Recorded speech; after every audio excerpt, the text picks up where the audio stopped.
आता नैसर्गिक शेतीला आपण एक क्रांतिकारक एक मोहीम म्हणतात त्याला. शेती करून पोट तर कोणी भरतं. निश्चितच 1976 मी ह्या कार्यात आहे. लहानपणापासूनच शेतात. परंतु ते मी म्हणजे मला जे सांगायचं वाटतं की जसं कृष्णाने विचारलं होतं जसं एक लवणी अर्जुनाला एक विशेष काळ का की नेम दाखवली की काय दिसत नाही का, कोणाला काय दिसत नाही. कोणी म्हणते पहाड दिसतो, कोणी म्हणते डोंगर दिसत आहे, नाले दिसत आहे, किंवा समोर वाघ उभा आहे. पण अर्जुन नाही म्हणत की मला फक्त ते डोळा दिसतो बस टार्गेट. पण तसं माझं काहीच आहे समजा माझं आयुष्य तर त्याच कधी ज्या खेड्यात मी गेल्या 50+ वर्षातून राहतो त्याच्यात म्हणजे एकाची समजा माणसं जवळची नाही किंवा गाव कसं असेल आपलं किंवा कोण राहतं ठीक आहे. ज्या गावात मी राहतो समजा शेतात शेत आणि शहर समजा तर शहरातसुद्धा ज्या ठिकाणी मी राहतो ते शेजारी पक्ष चव्हाण गाडेकर 1-2 नाव आहे समजा. परंतु आज मला जगातले करोड लोक वाटतात समजा हे तुझं फक्त काम नाही आपलं टार्गेट शिक्षण झालं त्यानंतर शिक्षण करता करता शेती केली. मग म्हणजे शेतीचं शिक्षण मी माझ्या नाही का एक व्यापारी लाईनमध्ये मी शिक्षण घेतलं. व्यापारी लाईन म्हणण्यापेक्षा दूध दही लोणी चक्का तूप चिकन आईस्क्रीम कँडी दूध दही मग दुकान टाकलं होतं 1990ला. तर तिथं मी शेती शिकलो. म्हणजे शेतीचा विकास जो आहे बुवा तर त्या दुकानात शिकलो. तर दुधाला भाव होता 3.25 रुपये पूर्ण राज्यभरात किंवा ऑल इंडियामध्ये. 3.25चा अचानक 6.5 भाव केला तर शेतकऱ्यात दिवाळी साजरी झाली. तर त्यावेळेस मी भाव देत होतो 12 रुपये लिटर. 200 ग्रॅम फवारला पडला तर 12 रुपये. त्यानंतर कसं आहे की कोण काय खरेदी करतं काय भाव विक्री करतं तसे बाकी घेणार होतं. म्हणजे माझं एक वेगळं होतं ठीक आहे. आधार देणे आणि एकदम विकास करणे समजा. म्हणजे जसं शेतकरी एका दाण्याचे 1000 दाणे करतो तर 1 रुपयाचे 1000 रुपये करायचं तंत्र मी त्या काळात होतो. दह्याची विक्री होती 5 रुपये लिटर 4 रुपये लिटर 1 रुपया लोकांचे दही घेण्याचे. तर माझ्या शेतात म्हणजे माझ्या दुकानात जे दही होतं तर ते 30 रुपये. टेस्ट ऑफ इंडिया अमूलचं दही सुद्धा त्या काळात होतं त्यातले 70 रुपये हायटेक पॅकिंगमध्ये समजा. तर 30 रुपये काय घ्यावं बा तसं गोड बोलून बिझनेस होत नसतो तसं क्वालिटी पण द्यावं समजा. दह्याची फोडबेल हातात काढणी अशी धरली 5 मिनिटं हातातलं एक थेंब खाली पडला की दही खूप फ्री समजा असं माझं होतं. टेस्ट म्हणजे टेस्ट आती आंबटणी आती हे हा झाला एक प्रकार. अनेक प्रकार म्हणजे त्याला मला तुम्ही नाही कसं. टेस्ट ऑफ इंडियाचं जे हे होतं आम्रखंड जरी हा शेतीचा नाही का विषय नसला पण मुळात हाच शेतीचा विषय आहे म्हणजे सांगण्याचं तात्पर्य. तर त्याचं 72 रुपयाला 1 किलो आम्रखंड होतं. 93-94च्या काळात समजा नुकतंच महाराष्ट्रात त्यांनी एंट्री केली होती. पहिलं आमच्याकडे होतं काही असलं तर राज्यात काही नवीन काही असलं तर पहिलं आमच्याकडे येत होतं किंवा येत होतं समजा. तर ते 72 रुपयाच्या ऐवजी मेन कापडाची पिशवीत टाकून दोरीने पॅक करून दिलेलं आमचं आम्रखंड होतं 125 रुपये त्या काळात. तर विक्रीचा रेशो असा होता की माझे जेव्हा 100 पॅक विकल्याचे टेस्ट ऑफ इंडिया जी जगात ओळख होती तर ते 3 पॅक विकल्याचा असा रेशो होता. हे का बा मी फक्त गोड बोलायचो की मी किंवा मी फक्त साधं घेऊन तसे गोड बीड बोलणं साधं हे तात्पुरतं राहतं एखाद्या वेळेस माणूस मदत करतो. पण त्याची क्वालिटी नाही का टेस्ट एकदम हायटेक समजा. त्याच्यानंतर सगळीकडे चहा होता 50 पैसे म्हणजे 25 पैसे चहा होता. तर ते एका माडीवर जाऊन नाही का त्या चौकामध्ये तिथे 50 पैसे चहा होता समजा. ती माडीवर जायला मिळतं तिथं चहा प्यायला मिळतं लोक ते गर्दी करते. आणि मला कसं दूध दही लोणी जगात म्हणजे हातकंडा बसला समजा ती चहा माशा होता म्हणजे ती ठेवायचं नव्हतं मला नाही सर. मी मुद्दाम भाव 2 रुपये ठेवला म्हणजे आजचे तुम्ही तिथं धरून 50 रुपये एकाचे 2 रुपये तर कोणी येणार नाही बरं का. तर पहिल्या दिवशी 3000 कप चहा भेटला मला 7 माणसं मला पूर्ण समजा. तर तिथं मोठं पातळ चहा करावा लागतो तिची टेस्ट क्वालिटी नाही का त्याला वेगवेगळे प्रकारचे मसाला जे लोक चहा पितो ते चहा प्यायला लागले समजा. तर 3 रुपये किंवा 6 रुपयाच्या ऐवजी मी 12 रुपये दिले शेतकऱ्यांना. शेतकरी अजिबात पाणी टाकतात घट्ट आणण्याचा प्रयत्न करते. एक मोरे म्हशीचा तबेल्यावर होता तर त्यांनी त्याच्यावर 30-35 म्हशी होत्या. तर त्याला 3 आणि 6च्या ऐवजी माझ्याकडे त्याला 8 भाव मिळाला 300 ग्रॅम खवा पडला. जर त्याची मिरवणूक काढली तर ते त्या काळात त्याला 10 लाख झाला होता. आज त्याचे 10 लाख रुपये समजा. तो काळात होता की 300, 400, 500 हजार पगार होता शिक्षकांना समजा. ते पगार आज जवळपास 2-2.5 लाखावर गेला म्हणजे किती काळ बघायला होतं. पण तुम्हाला आमचे मोठे बंधू आहे जगातले ज्या 4 फॅक्टरी आहेत त्यापैकी आशा खंडातली हरेगाव फॅक्टरी पहिल्या फॅक्टरी आशा खंडातली तर ते जनरल मॅनेजर होते. त्याचे मालक म्हणजे आमचे आईचे भाऊच मावल भाऊ गोविंदराव दुसरे मालक म्हणजे बबनराव पवार इंटेक्सचे अध्यक्ष म्हणजे घरचा कारखाना. तर भाच्याला काम सांगितलं कोणाची हिंमत नाही. पण तरी सुद्धा तिने ते 2-3 वर्ष नोकरी केली आणि 1 वर्ष 90ला ते शेती म्हणजे सगळं सोडून ती शेती करायला आले समजा. एवढं असतं कोणी शेती करेल का? पण तिने सगळं जग पाहिलं बा की महाराष्ट्र किंवा त्याच्यात मराठवाडा हे सगळे नाही का सगळ्या झोपड्या अजिबात विकास नाही रस्ते जीवन लागतं बा म्हणजे क्रांती होणं शक्य आहे बा. मग जेव्हा शेतात आली तिने ती छान कारले वगैरे लावले. पाणी आम्हाला होतं 5 मिनटं पाणी नोकरी सोडली एवढं नोकरी सोडली 12,000 पगार त्या घरचा 7 रूमचा बंगला मारुती कार सगळं हायटेक आणि काहीच काम नव्हतं नुसतं राजीव काँग्रेस वगैरे किंवा इतर काय असेल ते गोविंदराव काम करायचं आणि कसं तर ते भाऊचं भाषण झालं का आधी सुद्धा प्रश्न भरायचे काय बोलायचं बा त्याच्यामुळे ते चान्स येत होते कारण ते अभ्यासही डेंजर होतं.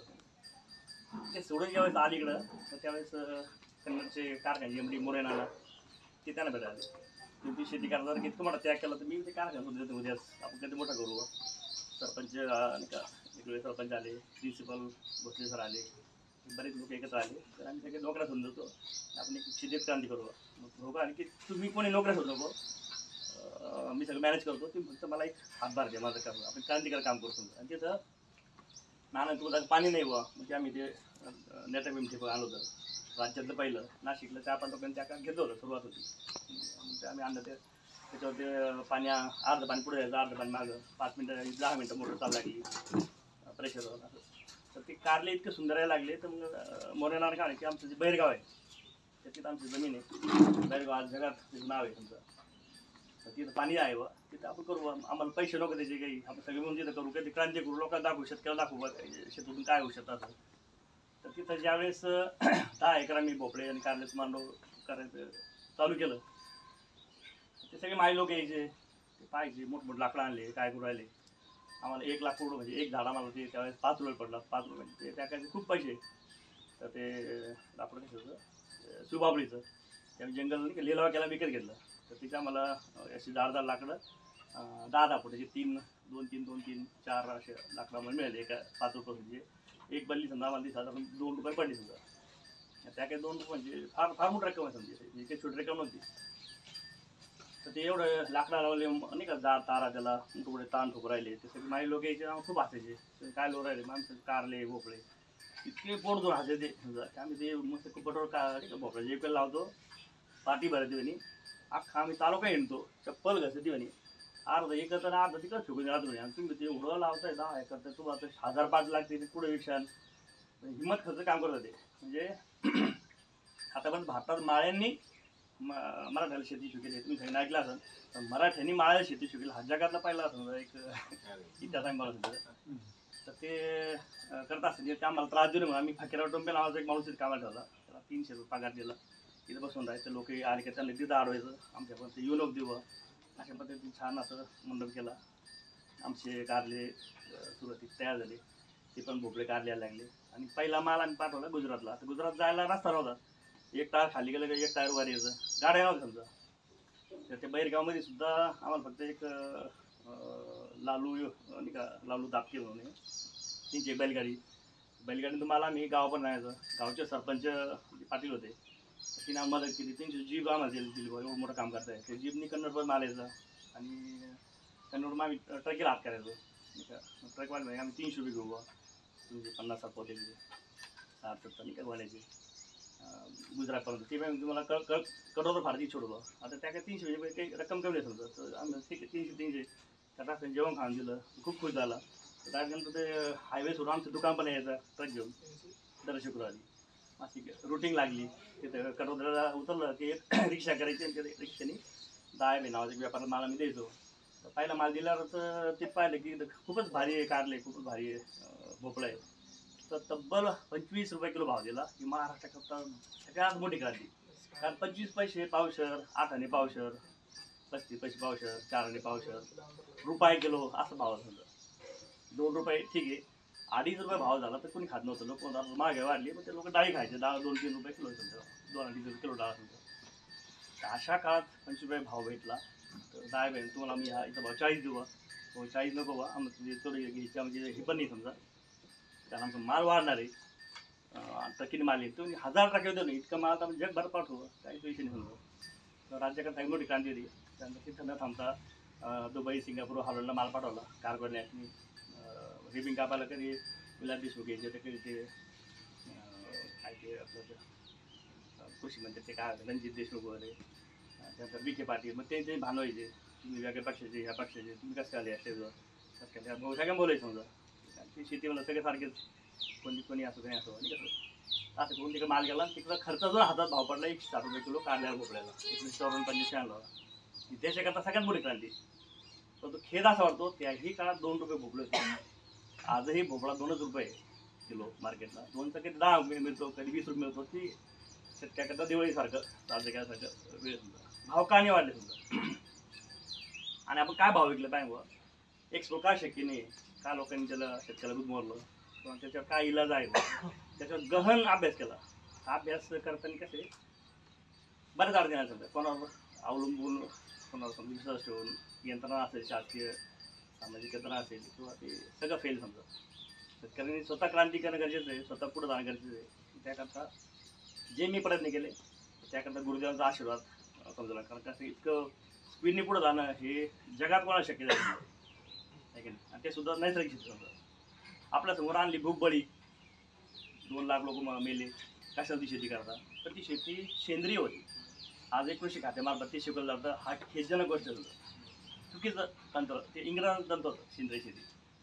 त्याच्यात गांडूळ खतं शेणखत टाकलं तर बायो नाही का, असं त्यांनी शेतकरी आत्महत्या करतो, पिकत नाही, खूप रोग येतो समजा. आणि नंतर मग काही लोकांनी ऑर्गॅनिक शेती आणली. तर ते अमेरिकन तंत्र, तर अमेरिकेने आपलं ऑर्गॅनिक शेती शिकवली. तर त्याच्यात सगळ्या प्रकारचं रसायन टाकलं जातं, सगळ्या प्रकारचं केमिकल टाकलं जातं. हायब्रिड बियाणं असतं निकृष्ट. तर फक्त ते रसायन टाकलं आणि हार्वेस्टिंग त्याचं PHI पाहून अभ्यासपूर्वक ते बीज टाकलं जातं. फक्त ते चेक केलं तर दिसत नाही. आता भांगडा शिकण्याचा अभ्यास माझा कुठं झाला बा, कारण residue free organic federation mission इंडियात मी महाराष्ट्र अध्यक्ष आहे. आता तिथे मला अभ्यास करायचा नव्हता किंवा ते पद बी घेत नव्हतं, पण ते जागतिक मग देशाला कसं फसवतो बा, म्हणून ते अभ्यास करण्याकरता आज पण आहे माझं पद. ते सेंद्रिय शेतीचा अभ्यास कुठं केली, सेंद्रिय शेतीचं महाराष्ट्र कृषी भूषण घ्यायचं मला त्याचा अभ्यास करावा लागला. ते गांडूळ खताची इच्छा नसताना ते हौत करायला लागले. त्याच्यामुळंच कॅन्सर होतोय. गांडूळ खताच्या त्या वापरामुळंच अनेक प्रकारचे आजार होतात समजा. शेती बरबाद होती समजा. आता मी जे बोलतोय समजा हे थोडं विरोध वाचवा सगळ्यांना. गांडूळ खत का नको बा, ते तर छान असतं.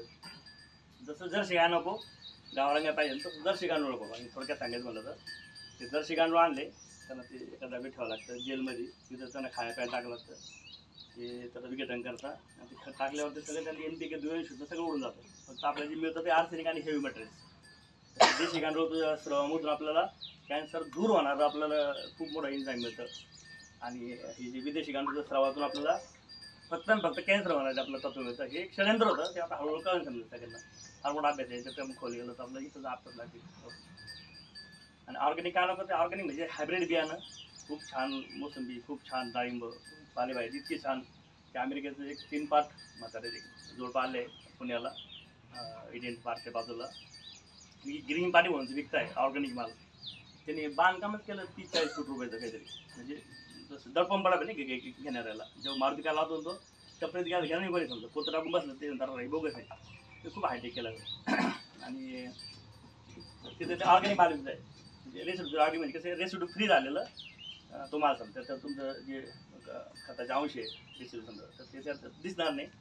असं फसून केली शेती, फसून तुम्हाला विष खाऊ घालणारे निकृष्ट अन्न खाऊ घालणे शेती म्हणजे ऑर्गॅनिक. ते अमेरिकेत तंत्र ते कधी कधी मग त्यात रेसिड्यू उतरताना ते अमेरिकेतून वापस आलं, आंबे वापस आले, मग आपण कधी ऐकायला मिळतं. मग आपलं ऑर्गॅनिक म्हणजे नेमकं काय ते अजून लोकांना माहीत नाही. ऑर्गॅनिक आणि सेंद्रिय किंवा नैसर्गिक, जैविक किंवा रासायनिक सगळे एक समजतो. खूप मोठा घोळ असं डोक्यात टाकले तर कोणाला काही जमान सगळं सोडून देत समजा.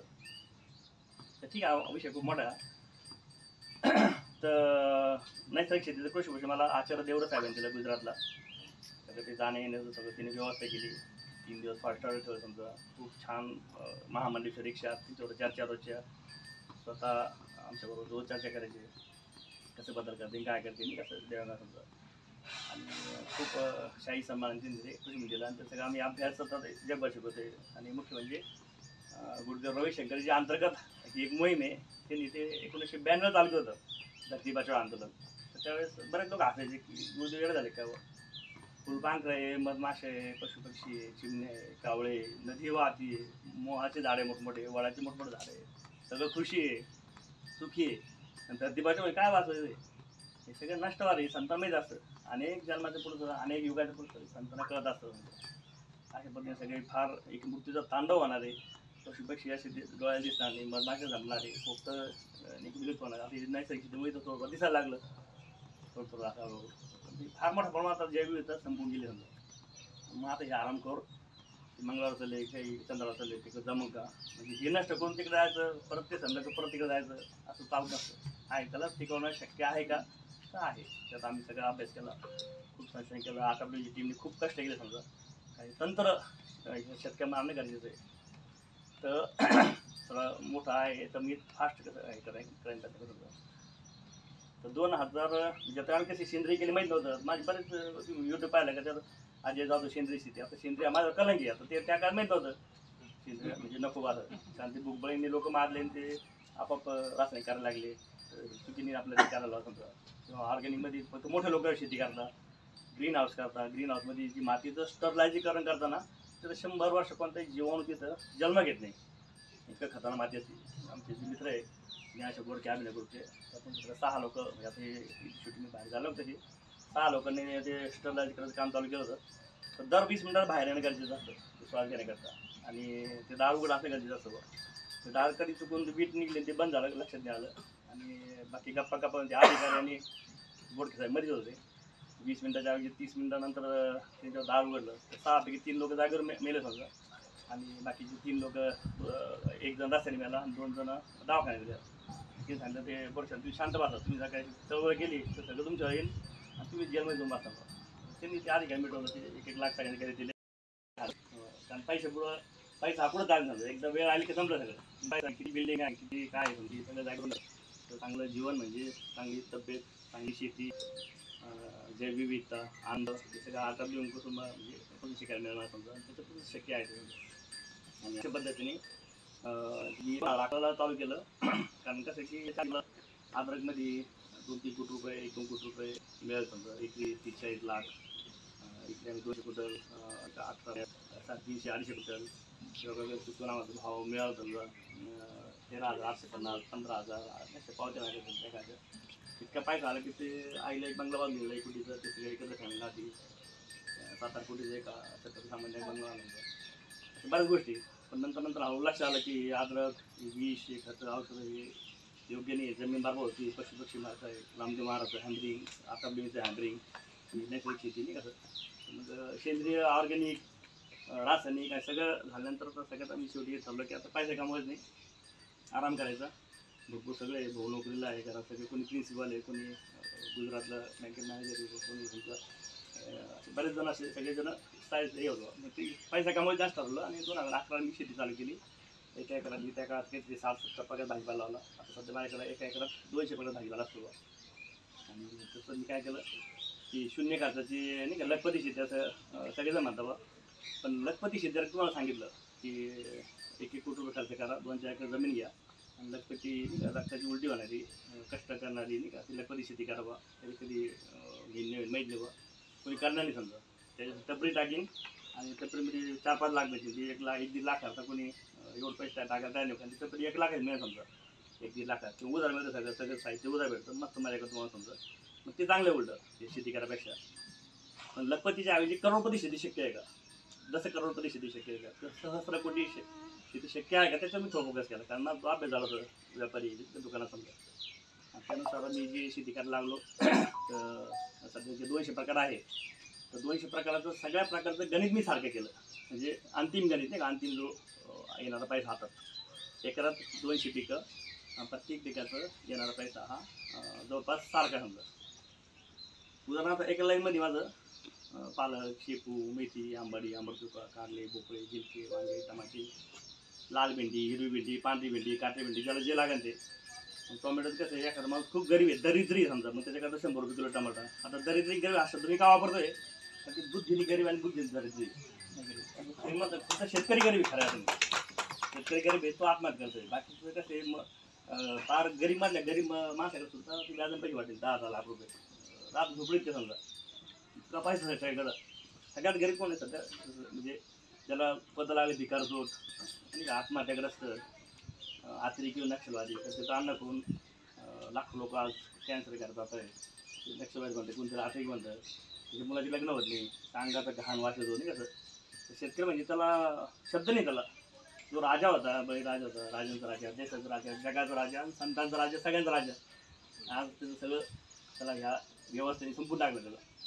मग ह्या व्यवस्थेकरता काम नाही करत होता कोणत्या शासन असो मानव समाज असो किंवा कोणी असो काम करण्याकरता फक्त जैवविविधता गोमाता पशुपक्षी धरतीबाजू आंदोळी पृथ्वीबाजी पाहिजे बाकी जे ज्यांना आपली किंमत आहे तर ते आपल्याकडे माल घ्यायला आणि ते विनंती करतील की तुमचा हा भाजीपाला मला हे 5 द्या ते 10 किलो द्या ते 2 किलो द्या त्यांची विनंती मान ठेवून पण त्यांना लिहिलं अर्धा माला मी त्यांना समजा असे दिवस आज आले समजा प्रत्येक शेतकरी जेव्हा वाटायला समजा तर शेतकरी राजांचा राजा बळीराजा आणि भारत देश विश्वगुरू असेल ते नक्की सांगा ते नेमकं कसं तुम्ही सांगायचा प्रयत्न करतो तुझं.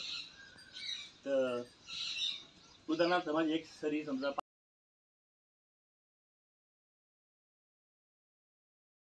30-40 किलोचा त्याला आणि ते आणायला तर भागायला पडत नाही विक्री मात्र ते 100 किलोची.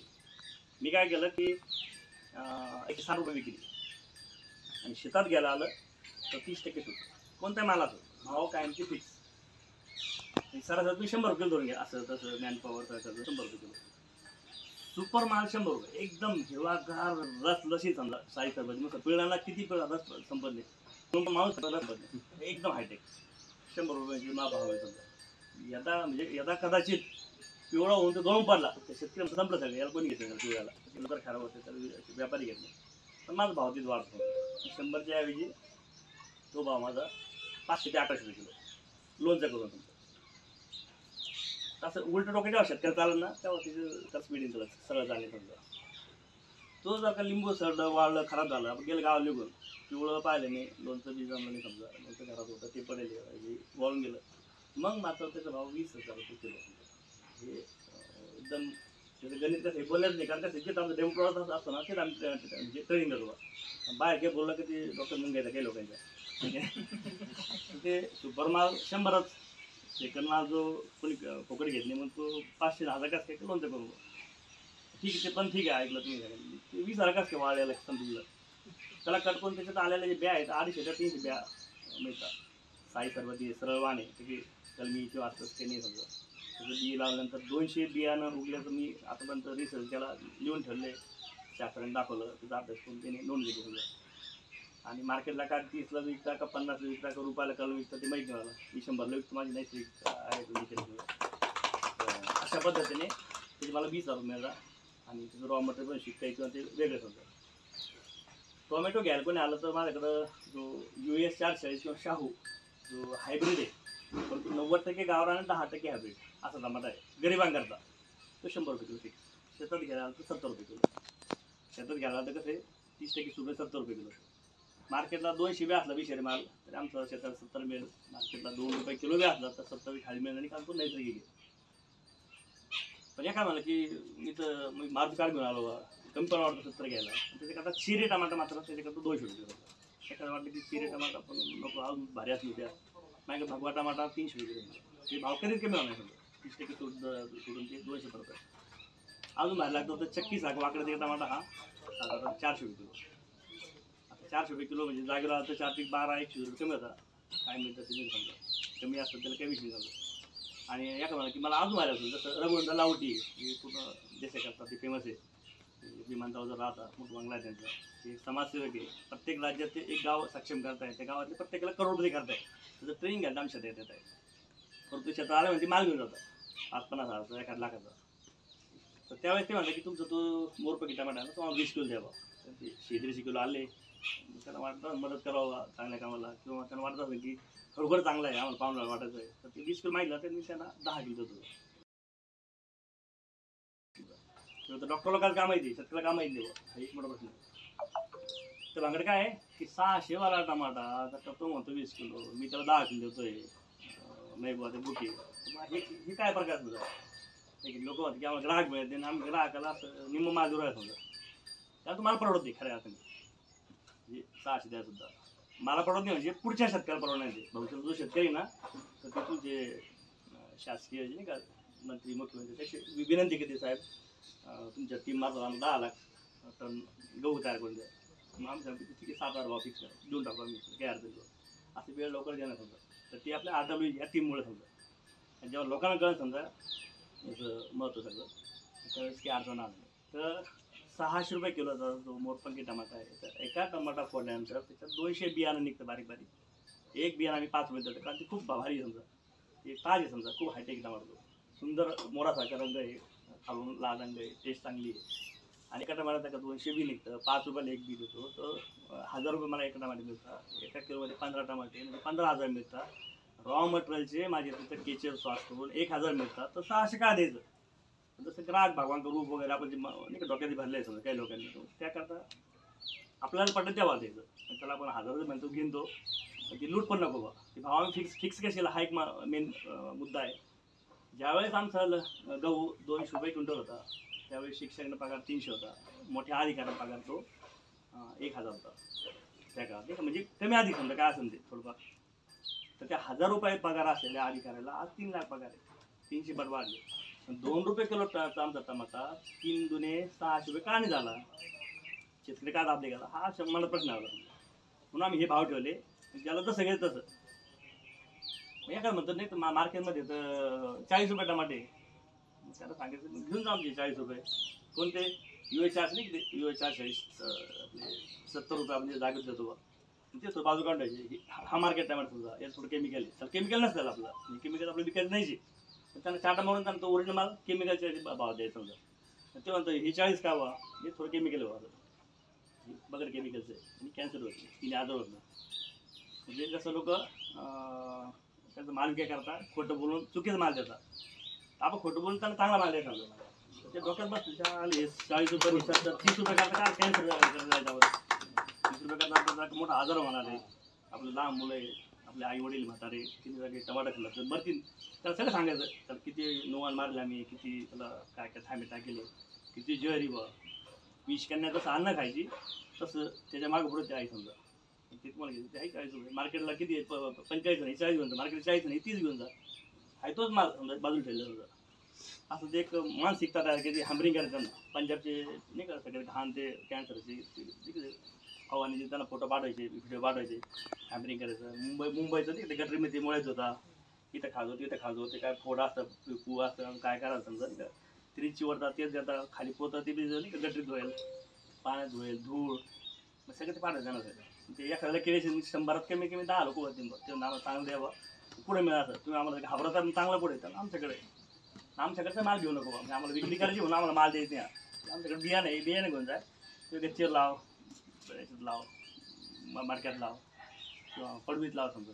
म्हणजे आम्हाला धंदा करायचा म्हणून आम्ही तुम्हाला सुचत नाही, पण धंदा करायचा आहे म्हणून आम्ही तुम्हाला हे दहशतपत्र देवा.